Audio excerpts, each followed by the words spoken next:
We believe that when nations respect the rights of their neighbors and defend the interests of their people, they can better work together to secure the blessings of safety, prosperity, and peace.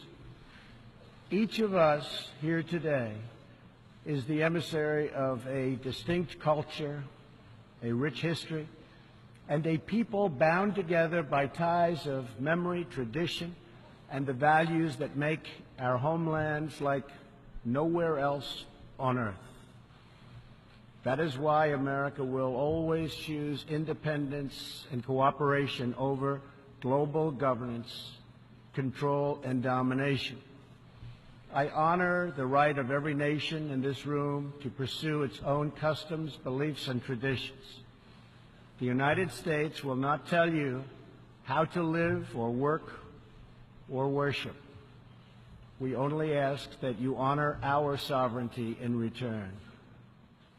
As my administration has demonstrated, America will always act in our national interests. I spoke before this body last year and warned that the UN Human Rights Council had become a grave embarrassment to this institution, shielding egregious human rights abusers while bashing America and its many friends. Our ambassador to the United Nations, Nikki Haley, laid out a clear agenda for reform, but despite reported and repeated warnings, no action at all was taken. So the United States took the only responsible course. We withdrew from the Human Rights Council, and we will not return until real reform is enacted. For similar reasons, the United States will provide no support in recognition to the International Criminal Court. As far as America is concerned, the ICC has no jurisdiction, no legitimacy, and no authority. The ICC claims near universal jurisdiction over the citizens of every country, violating all principles of justice, fairness, and due process. We will never surrender America's sovereignty to an unelected, unaccountable global bureaucracy. America is governed by Americans. We reject the ideology of globalism, and we embrace the doctrine of patriotism. Around the world, responsible nations must defend against threats to sovereignty, not just from global governments, but also from other new forms of coercion and domination.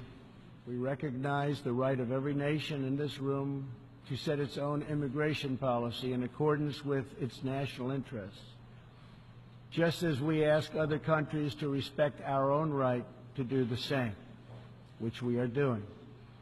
That is one reason the United States will not participate in the new Global Compact on Migration. Migration should not be governed by an international body unaccountable to our own citizens.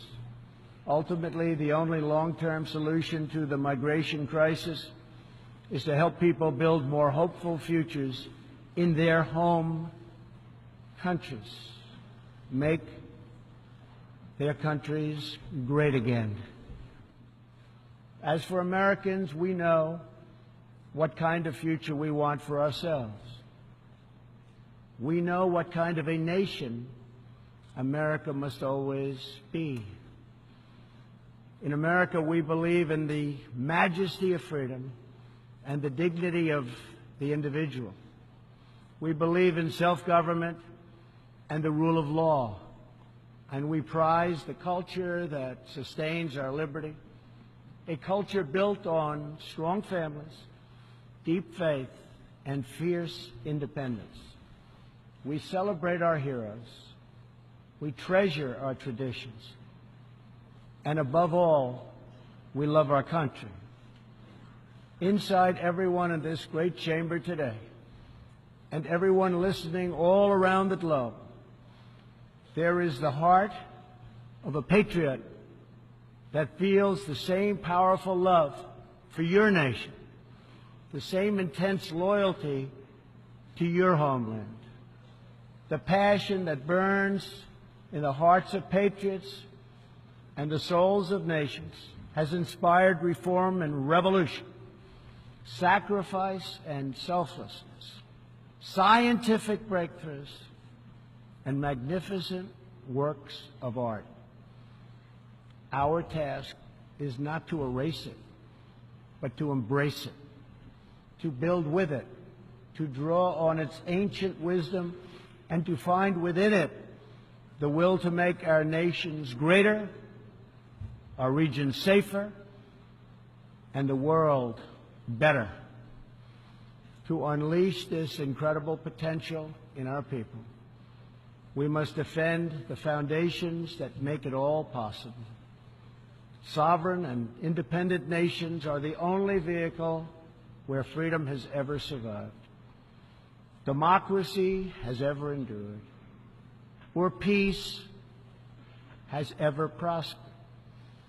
And so we must protect our sovereignty and our cherished independence above all.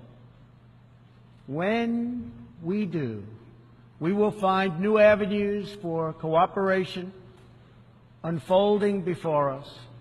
We will find new passion for peacemaking rising within us.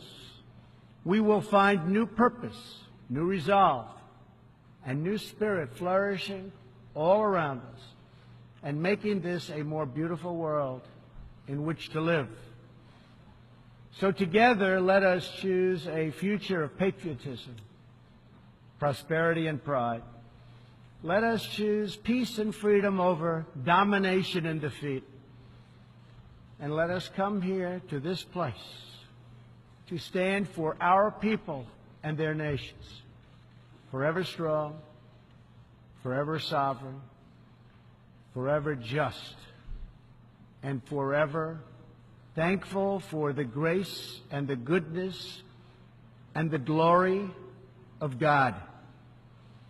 Thank you, God bless you, and God bless the nations of the world. Thank you very much.